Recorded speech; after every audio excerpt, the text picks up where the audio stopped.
Halo. Hai teman-teman. Hai guys. Halo Ra. Halo sahabat logis.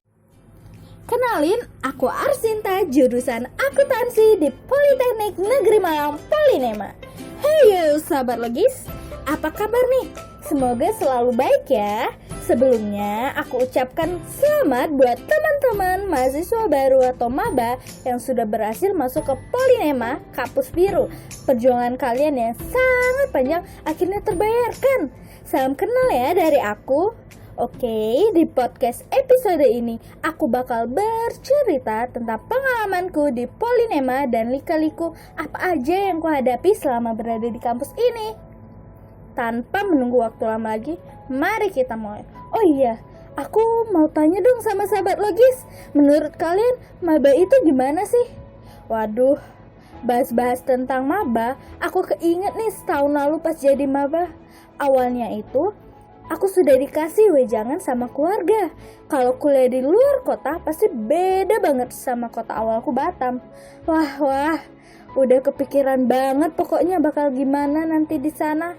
Apalagi katanya, Sin, hati-hati loh, di Polinema terkenal banget sama disiplinnya. Sin, di Polinema absen itu utama. Gak ada yang istilahnya mangkir absen. Siap-siap aja ya di Polinema. Apalagi itu pengalamanku pertama merantau keluar kota. Bayangin guys, saat pertama melihat gedung Polinema, kesan yang langsung muncul pasti kampus birunya. Bener-bener biru loh sahabat logis. Bayangin deh, di kota baru, temen baru, suasana baru, di hati tuh berasa bersyukur banget udah diterima di kampus biru terbaik ini. Sebelumnya, untuk maba-maba, ada grup yang dibuat untuk menginformasikan mengenai kuliah, jadwal, dan sebagainya. Jadi di grup itu ngerasa teman-teman di Polinema itu baik banget. Aku kan dari luar pulau Batam ya. Nah, kalau di grup itu, pasti aku ditanya mengenai HP. Kebetulan juga kalau di grup itu teman-temannya pada asik. Jadi sok kenal aja. Yang penting masih sopan, gak kelewat batas.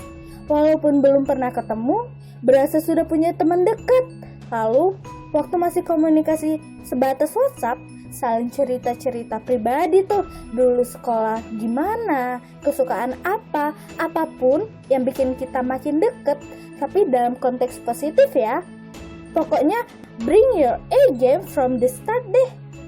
Terasa banget yang awalnya masih jadi anak sekolahan, pas dapat kartu rencana studi atau KRS, jadwal kuliah bener-bener beda guys. Sekarang sebutannya bukan lagi mata pelajaran, tapi sudah jadi mata kuliah. Lalu saat sudah ditentukan kelasnya, kita diwajibkan mengenal dosen-dosen jurusan kita. Sekarang bukan guru lagi ya manggilnya. Keinget banget pas prastudi didisiplinkan sama kakak tingkat. Ngerjakan rangkuman mengenai jurusan kita dan kerjasama kelompok perjurusan itu feel-nya dapet banget sih. Bener-bener dilatih kerjasama dan rasa tanggung jawab guys. Di saat prastudi ini juga masa dimana kita mempelajari kampus dan jurusan yang kita ambil di Polinema. Biasanya teman-teman di prastudi ada yang memberitahu atau memberikan bocoran perihal beberapa karakteristik dosen di awal lah. Pokoknya seru banget, Polinema jos. Setelah adanya prastudi, dilanjutkan dengan ekspo kelembagaan. Di sini kita diharapkan untuk memilih organisasi yang ingin kita pilih. Nah, yang dulu membuatku tertarik di antara semua UKM di Polinema, ada tuh UKM yang langsung berdampingan dengan kampus.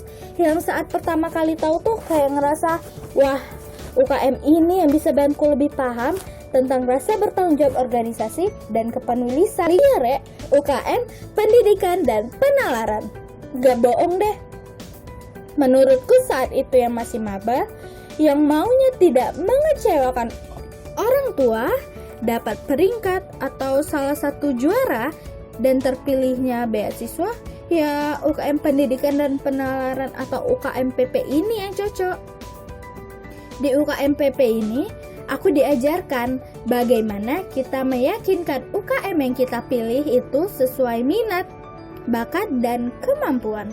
tetap memprioritaskan kuliah, mengajarkan hal baru tentang organisasi dan kepenulisan, adanya rasa kekeluargaan, memahami banget program kerja yang ada, dan lingkungan di UKM ini yang buat aku bersyukur karena teman-teman serta kakak tingkatnya itu mendukung dan menjaga kita di setiap kegiatan. Wow banget.